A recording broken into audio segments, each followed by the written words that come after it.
일손은 부족하고 고령화가 심각한 농촌에서 농기계 사용은 선택이 아닌 필수인데요. 농협에서도 농민 부담 경감을 위해 고가의 농기계를 임대하는 사업을 하고 있습니다. 그런데 농기계 수리 등 하자 관리가 제대로 되지 않으면서 빈축을 사고 있습니다. 윤하은 기자가 취재했습니다.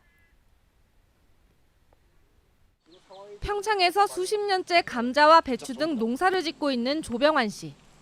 지난해 농협의 농기계은행 사업을 통해 트랙터와 작업기를 빌렸습니다. 빌렸다고는 하지만 사실상 8년에 걸쳐 농기계 값을 할부로 내면 이후에 자기 소유가 되는 방식입니다.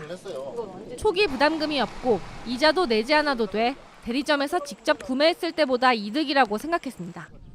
하지만 실상은 달랐습니다. 농기계를 쓴 날보다 고장으로 세워두거나 수리를 맡긴 날이 더 많습니다. 시동이 갑자기 꺼지고 작업기가 올라가지 않는 등 심각한 수준의 고장이 1년에 수차례 반복되고 있습니다.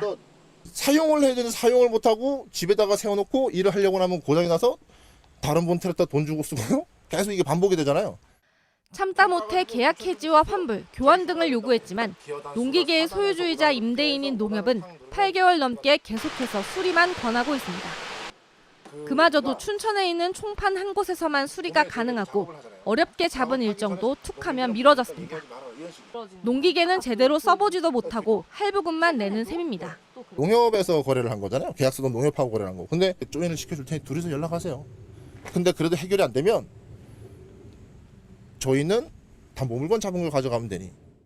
업체 측의 적극적인 환불이나 교환 등을 요구했는지 사업 주체인 지역 농협과 농협 경제지주 측에 다시 한번 물었지만 충분히 대응하고 있다는 입장을 전해왔습니다. 민원이 없을 수는 없죠.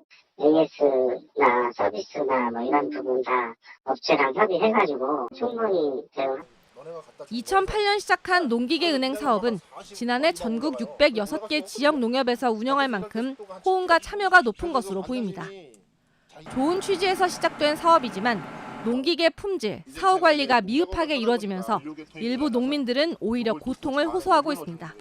MBC 뉴스 윤하은입니다.